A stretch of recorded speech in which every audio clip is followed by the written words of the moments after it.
I drink 1 to 2 glasses of wine almost every night. I've done this for years. I know more about wine than most people care to know. I've built my entire career helping people understand wine with my company, Wine Folly. And lately, I've started to worry that I might be doing it wrong. I remember the exact moment. I was scrolling, and then I saw this headline: "No safe amount of alcohol." My stomach dropped. I actually put my beautiful glass of wine down. Because if there's really no safe amount, then what does that say about the last 15 years of my life? About my work? About the thing I pour every single night? So I started digging, and here's what made it worse. The science doesn't agree with itself. Some of the biggest health reviews in the world still show that people who drink moderately, especially in middle age, actually have the lowest death rates overall. But other reviews say there's no safe amount.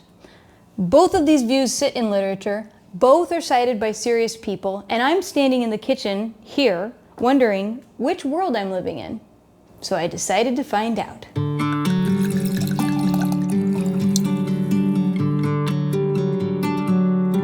So if I came into your office and said that I drink 1 to 2 glasses a day, almost every night, pretty much, what would you need to ask me next to be able to tell me that that's okay?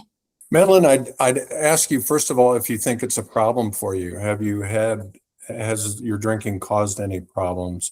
Humans are wonderfully bad at reporting alcohol intake. I'd ask you if you have any problems stopping after 1 or 2 glasses. And then I'd zoom out and just inquire about your medical history, your blood pressure, how are you sleeping, exercise habits, medications that you're on, liver tests, and your family history. Let me tell you how wine became a regular part of my life. I spent my career working in restaurants, then in wine bars, and finally building Wine Folly, where I've traveled to amazing places around the world, like Italy and Portugal, and wine is just part of the meal. Not a big deal, not a vice, just something you enjoy when you sit down and eat with people that you think are awesome. I remember this one dinner in particular. We all got together to open a very old bottle of red wine, and we made it a special occasion where the wine came out with everything on the table around great conversation. It felt like the most natural, civilized thing in the world. Nobody was counting drinks, nobody was worried. We were all enjoying the moment with each other. But that's not how my feed is showing alcohol. Alcohol is the new tobacco. I've seen that one everywhere. That comparison is not an accident. It's a deliberate framing pushed by anti-alcohol advocacy groups, and it's a bit misleading. Here's why. There is no amount of tobacco that's safe, technically, none. At any level of smoking, your mortality goes up. The data is a straight line heading in the wrong direction. With alcohol, the data looks completely different. There's a curve where moderate drinkers live longer than people who don't drink at all.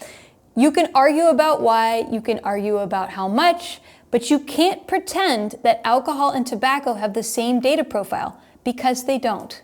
Now here's where it gets complicated. The biggest health study in the world, called the Global Burden of Disease Report, published by The Lancet, actually changed its position in 2022.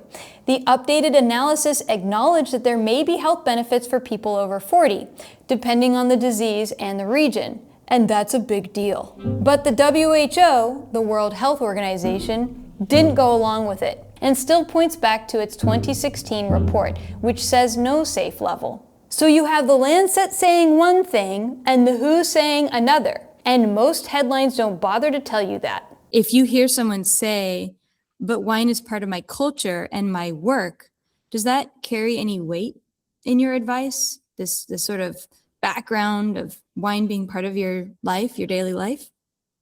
Absolutely. And health isn't just about squeezing out the maximum number of years. People don't drink wine in a vacuum. There's friendship, enjoyment, celebration, food. Those all matter too. Having wine slowly with dinner and a healthy lifestyle is very different from stress drinking or drinking alone. Okay, let me just put my actual week on the table. This is last week. Monday, I had 1 drink after work. Tuesday, I had 1 drink while I was making dinner. Wednesday, that was a studio tasting, so that's 2. Thursday, I had 2 glasses making dinner at home with Justin. Again, Friday, I went out with friends, 3 glasses with appetizers. Saturday, big bike ride, only a half a glass of wine at the end of the day. Sunday, another big bike ride, and then a glass and a half when I got home and made dinner. That's somewhere between 10 and 12 glasses. 11 to be exact. None of them felt excessive in the moment. Now, let me hold that up against what the experts say. The National Academy of Sciences, that's the top scientific body in the US, says that 1 drink a day for women is associated with lower death rates overall, including from heart disease compared to people who don't drink. For men, it's up to 2. The American Heart Association says 1 to 2 drinks a day shows no risk to possible risk reduction for several heart outcomes, but the harms go up fast with heavier or binge drinking. And then there's the dietary guidelines for Americans, the official government advice on what to eat and drink. Until recently, they said up to 1 drink per day for women and up to 2 per day for men. That was specific. It was something I could measure myself against. Since 2025 and until 2030, at least, what do the guidelines say now? Well, they dropped the numbers entirely. Now they just say, limit alcoholic beverages, consume less alcohol for better overall health. So the official advice went from something I could hold on to and hold against my actual week to a vibe. Less. What does that mean? Less than what I'm drinking? Less than I was drinking? Less than 0? It's not very helpful. And for someone like me who genuinely wants to make a smart decision about my own health, it's kind of infuriating. So I decided to stop waiting for the guidelines to sort themselves out and go look up the actual evidence myself. I gave you a chart last week about how much I was drinking. Looking at that chart for the real week, was there any parts that worry you, and what part doesn't worry you about what's there? What reassures me about that is that I don't see any loss of control of your drinking. Your drinking looks structured and largely food associated rather than being compulsive or binging. For women, once you get above 2 standard drinks a day on average, then cardiovascular disease and breast cancer both appear to increase. So based on what you sent me, I really don't have problems with that. But before I can make sense of any study, I have to answer one more basic question. What am I actually drinking? Because all the studies talk about 1 standard drink, and what I call a glass might not be the same thing. Okay, this is what I would call 1 glass. Apparently, 1 standard glass of wine is 5 ounces. Let's see how close I got.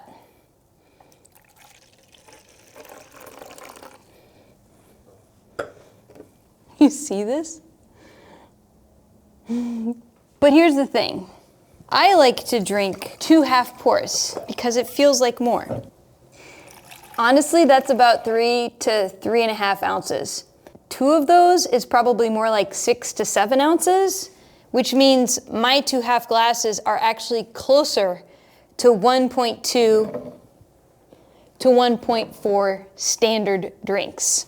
Now, a standard drink, according to the American Heart Association, is 14 grams of pure alcohol. And that works out to 5 ounces of wine at 12 to 13% alcohol. But here's the thing. Not all wine is 12 to 13% alcohol. This is 5 ounces of wine. That would be a standard drink if this wine was 12.5%. But if we want a standard drink with a wine that has 15% alcohol, you would need to pour 20% less to achieve a standard drink in your glass.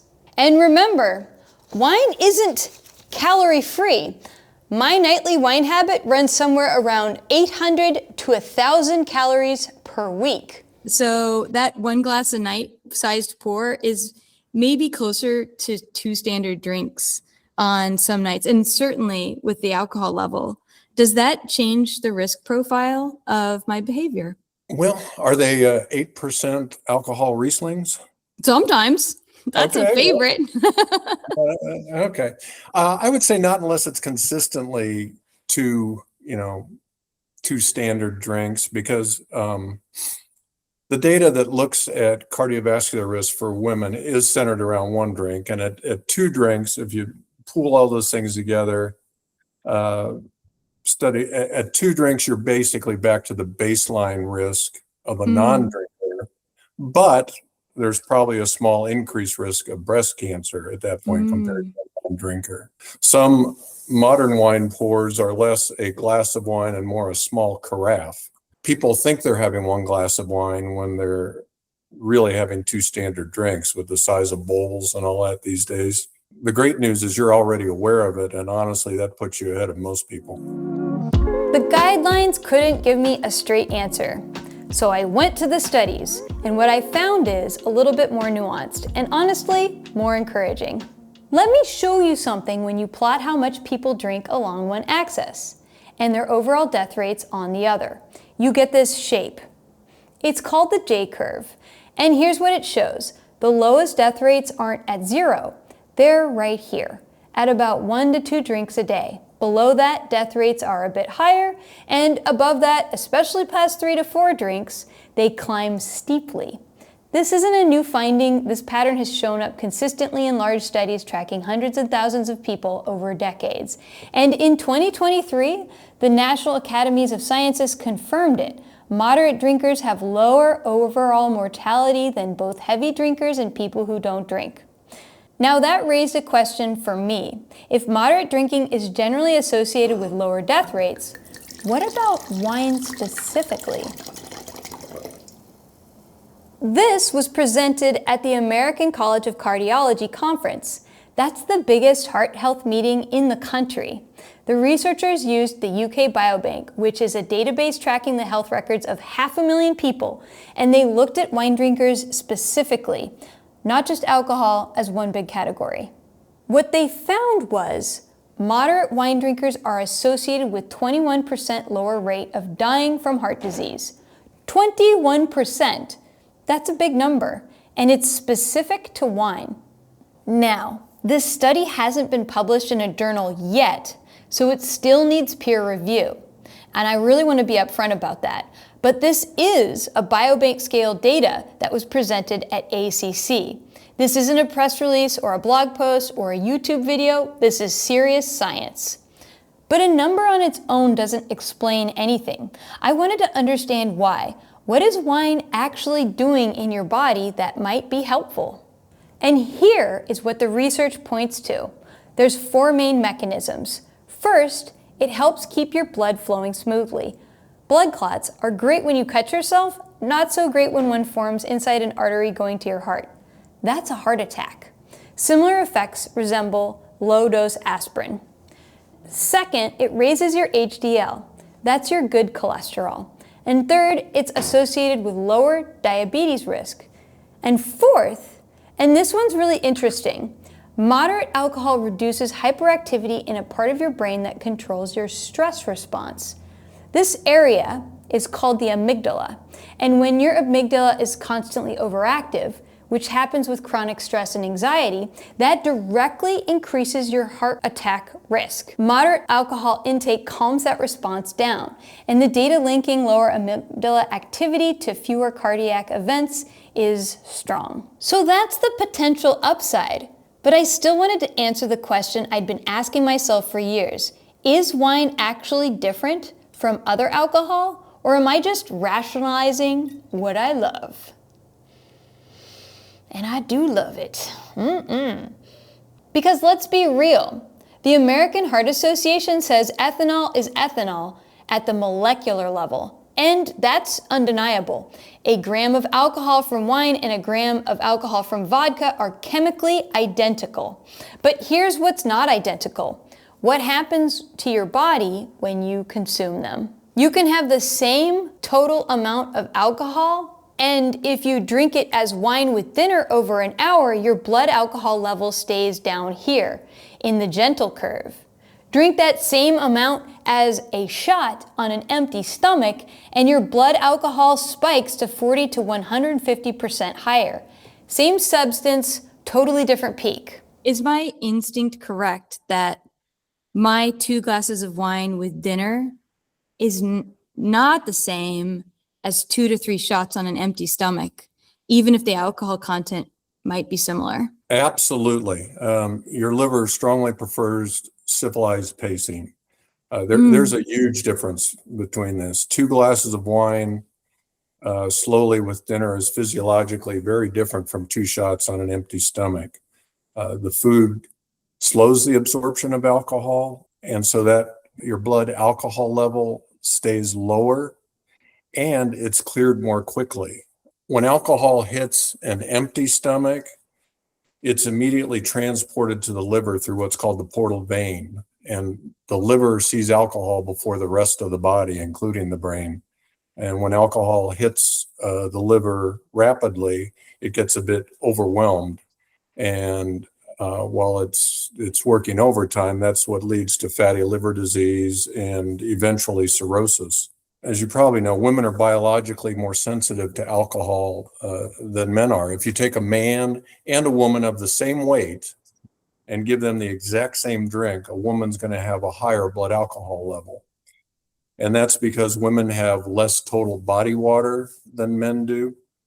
So blood and alcohol is soluble in water, so there's less area to dilute the alcohol. And the other thing is women just have less of the stomach enzyme, alcohol dehydrogenase, which helps metabolize the alcohol while it's still in the stomach before it gets sent to the liver. Okay, if you're a woman watching this, I can feel your next question. What about breast cancer? Every time I see a headline about alcohol and cancer, it's aimed at women. So I wanted to understand what the actual numbers say, not the headlines. Let's start with the big picture. Out of 100 women, 35 will die of cardiovascular disease. That's heart disease. And 3 will die of breast cancer. Heart disease kills more than 10 times as many women as breast cancer, and moderate drinking appears to protect against heart disease. That doesn't erase the breast cancer question, but it puts it into perspective that the headlines don't. Now, the breast cancer risk from moderate drinking. At 0 drinks per day, a woman's lifetime risk of developing breast cancer is approximately 12%. And at 1 drink per day, it rises to approximately 12.8%. That's a 0.8 percentage point increase. It's real, but small in absolute terms. We've gone from 12 to 12.8. Now here's where the headlines can be misleading. Instead of saying your risk goes up by 0.8 percentage points, they say your risk increases by 10%. Both descriptions are technically talking about the same change, but one is relative, 10% higher than 12, and the other is absolute, 8 percentage points more. A 10% increase in risk sounds really big. An increase from 12 to 12.8 feels very, very different. Now, let me put that number next to some other things that increase breast cancer risk. Being overweight, 12 to 17% absolute risk. Having your first child after 30, 14 to 15%. So this doesn't mean we ignore the increase of risk with drinking. It means we see it clearly. And 2 studies found that women who take a standard multivitamin with folate, which is basically every multivitamin, suggest that this mitigates the cancer risk associated with moderate alcohol intake altogether. I'm not dismissing the cancer argument. I want to be really clear about that. But when I see the actual numbers and I compare them to risks around me that I accept in my daily life, I can make an informed choice instead of a panicked one. And that is exactly what I wanted. For someone like me, I'm a woman. I think I'm technically midlife now, and no major high-risk genetics that I can see. How do you personally weigh the breast cancer data against the heart benefit? An excellent question, because all the talk lately seems to be about cancer and cardiovascular disease. We're talking heart attack and stroke.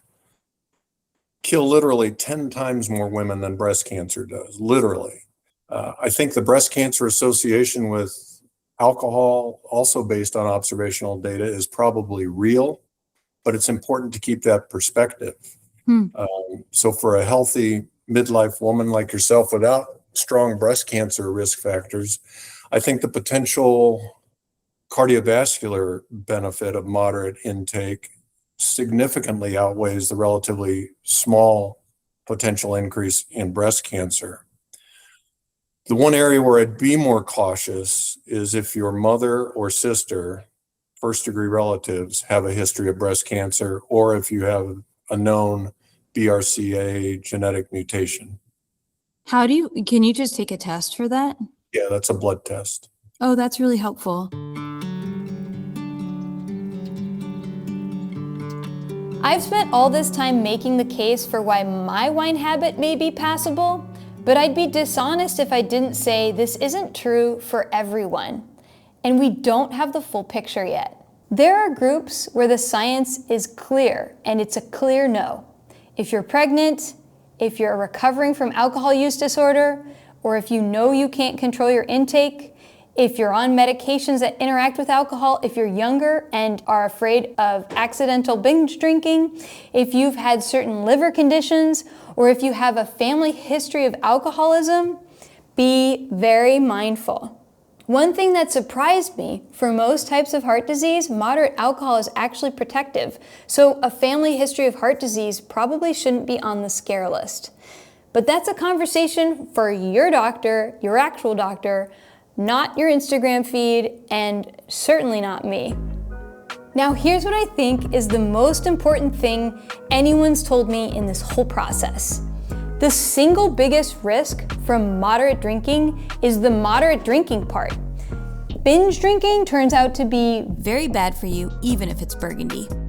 And one of the tricky things about when you talk about alcohol and health is that when people hear it might be good for them, they validate unhealthy behavior. And that's not what I'm talking about today. One more honest thing about nearly every big study used to assess wine and health is that they're mostly one kind of study. It's called an observational study. Researchers watch large groups of people over many years and record how much they drink and then see what happens to them. Observational studies are powerful for spotting patterns. They can tell us that moderate drinkers tend to have better health outcomes. But they have big limitation. They can't prove what's causing those differences. Many moderate wine drinkers also eat better, they exercise more, they have higher incomes, and more stable lives. And those things could be driving that lower risk. But there is another kind of study, the gold standard. It's called a randomized trial. That's where researchers actually assign people to groups. You drink this much, you don't, and then they compare what happens.